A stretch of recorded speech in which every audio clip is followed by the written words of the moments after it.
بسم الله والابن والروح القدس الإله الواحد أمين. نكمل تأملاتنا في سفر التكوين إصحاح 27. وصلنا لحكاية سرقة البركة، وبالرغم أن يعقوب سرقها بطريقة خبيثة بالتآمر مع أمه، وربنا له المجد أوقع تأديب عليهم هما الاثنين بسبب الكذب والخداع. إنما فكرة سرقة البركة تفكرنا بآية قالها ربنا يسوع، بس بالمعنى الحلو بقى، مش المعنى اللي فيه عيوب. ملكوت السماوات يغتصب والغاصبون يختطفونه. يعني السما دي عشان غالية قوي لازم تجري عليها وتخطفها خطف، وما تكسلش وما تتهونش، وتبقى شايفها حاجة مفيش أغلى منها. بنقول الملكوت يغتصب والغاصبون يختطفونه. كلمة الغصب والخطف دي كلمة تمشي مع زي شغل الحرامية. يعني هنا بالمعنى الروحي الحلو ان الواحد يسرق الملكوت خلال رحلة حياته، لان في ناس بتفضل تتهاون في طلب السماء وتنشغل بأمور كتيرة وما تركزش على حياتها الروحية وحياتها الأبدية. يعني كلكم عارفين في أسبوع الآلام أو يوم الجمعة العظيمة بنقول انه اللص اليمين طلع شاطر لأنه سرق السماء في الآخر. حياته كلها بيسرق، لكن طلع في الآخر شاطر لأنه سرق السماء. وهكذا في ناس كتيرة عرفت تسرق البركة من حرصها على البركة، خدت حاجة حلوة في النزع الأخير أو في الأيام الأخيرة أو أصحاب الساعة 11. في ناس بقى بتدلع، واحد زي زكا مثلا سرق الملكوت أو اغتصبه أو خطف لأنه فضل يجري وطلع فوق الشجرة سبق الناس ونفسه يشوف المسيح. ربنا له المجد اختصه بدخول بيته، واليوم حصل خلاص لهذا البيت لأنه اغتصب السماء، يعني سرقها خطف. فلما الواحد يخطف الحاجة خطف كده معناها يبقى حريص عليها جدا، ويبقى بيركض عشان يوصل لها، زي ما قال القديس بولس اركضوا اجروا لكي تنالوا.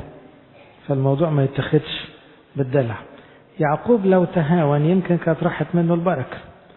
تاني بقول احنا بنفصل بين الطريقة الخبيثة او الكاذبة اللي استخدمها يعقوب وبين الغرض الكويس. الغرض ما كانش وحش، لانه كانت النبوة بتقول يعقوب هياخد البركة ويعقوب شاري البركة. انما عيسو عاوز خير الدنيا ولا يفكر في المسيح اللي جاي ولا يعنيه مفاهيم البركة الروحية، هو عاوز الأرض.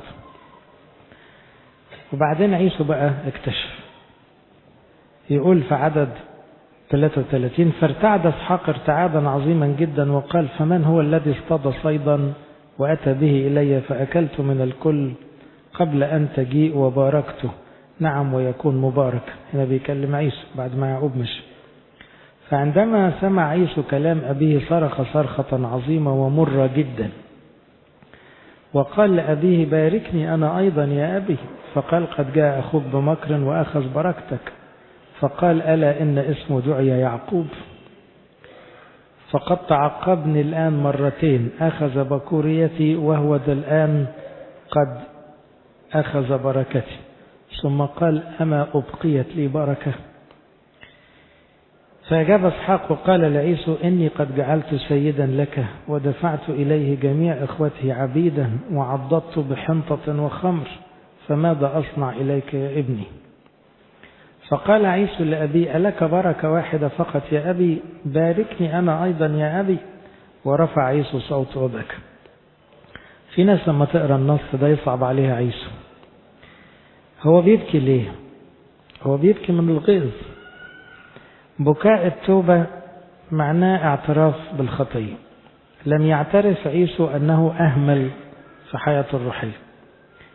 ما اعترفش عيسو أنه باع البكورية في أول حياته، وهي دي سبب ضياع البركة.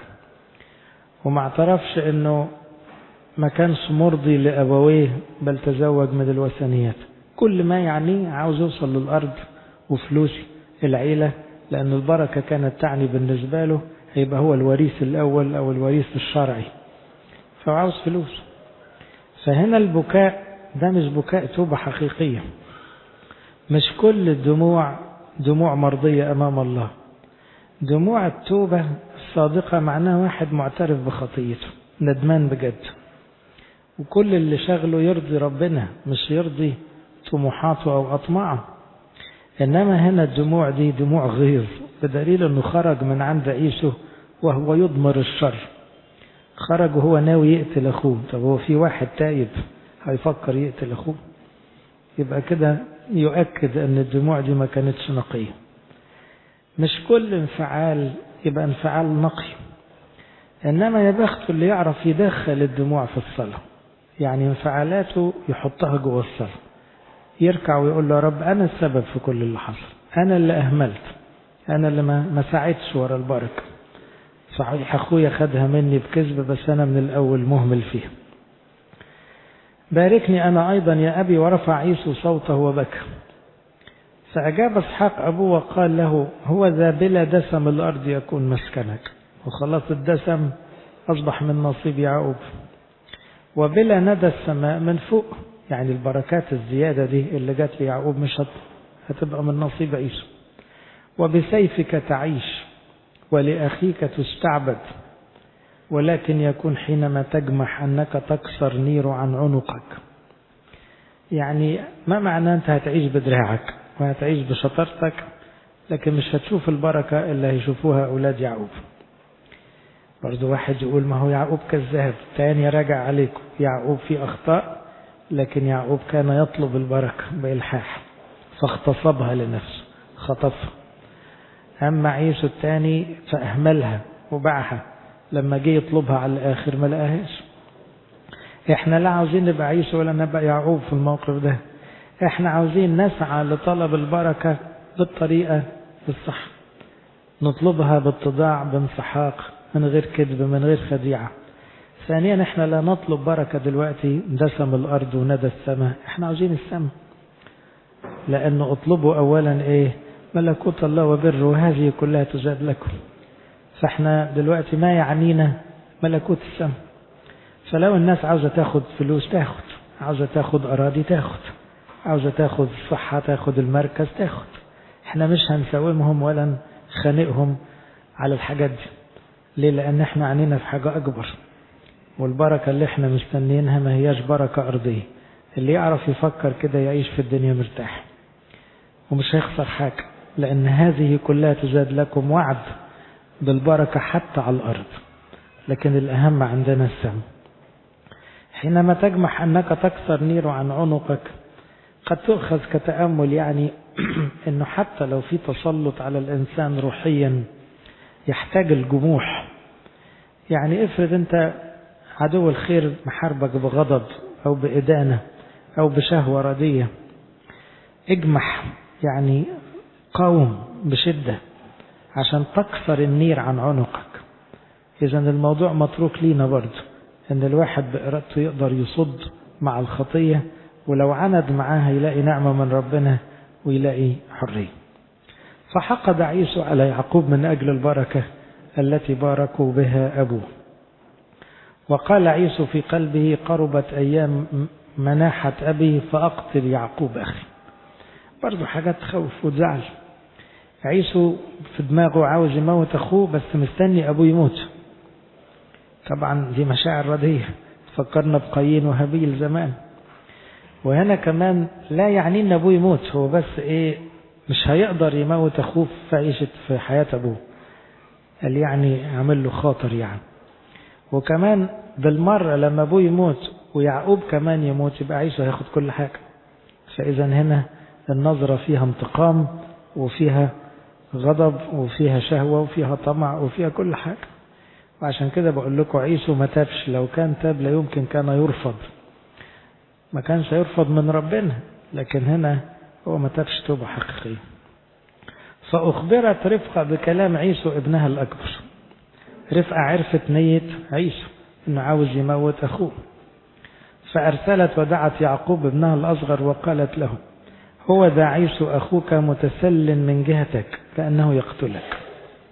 أخوك عاوز يموتك. فالآن يا ابني اسمع لقولي وقم اهرب إلى أخي لبان إلى حران، وأقم عنده أياما قليلة حتى يرتد سخط أخيك. كانوا فاكرين يقعد له كم شهر، قعد له سنين طويلة أو زيادة عن 20 سنة.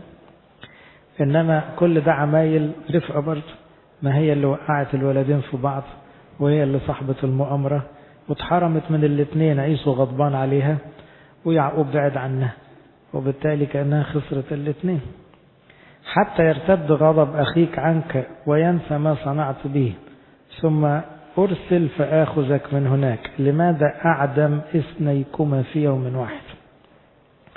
شوفوا التربية الخطأ تخسرنا الولاد كلهم. يعني بسبب سوء التربية هنا أو التمييز بين يعقوب وعيسو البيت كله اتلخبط. دلوقتي يعقوب هيهرب وعيسو هيفضل عايش في البيت غضبان وحاسس بالظلم ومش قادر يحب والديه ولا يخضع ليهم، وما عادش في سلام وما عادش في حب وما عادش في حاجة. وكل ده لأن كان في تمييز من الصغر وعدم اتفاق الوالدين في التربية. وقالت رفقة لإسحاق: مللت حياتي من أجل بنات حس. يبدو أن رفقة برضو لسه مش مستقيمة قوي في كلامها. ما راحتش تقول لابونا إسحاق: بص عيسو ناوي يموت أخوه فأنا قلت ليعقوب يهرب. إنما جابت له حجة أخرى، يجوز لأنها خافت على إسحاق من الأخبار الصعبة دي، أن عيسو عاوز يموت أخوه، ويجوز لأنه إسحاق يلومها يقول لها ما أنت السبب في ده كله. فهي جابت حجة خروج يعقوب من البيت حجة تاني عشان تطلع يعقوب من البيت وتبعده عن أخوه. فقالت لإسحاق: مللت حياتي من أجل بنات حث. احنا قلنا الحثيين ناس وثنيين، قبائل عايشة في المنطقة، وكان عيسو خد منهم بنتين واتجوزهم. إن كان يعقوب يأخذ زوجة من بنات حث مثل هؤلاء من بنات الأرض فلماذا لي حياة؟ عملت مقدمة الأول، قالت له: عارف كمان لو يعقوب اتجوز من نفس البنات أنا موتي أحسن. برضه الستات ساعات يبقى لهم كلام كده عشان يقنعوا رجالتهم.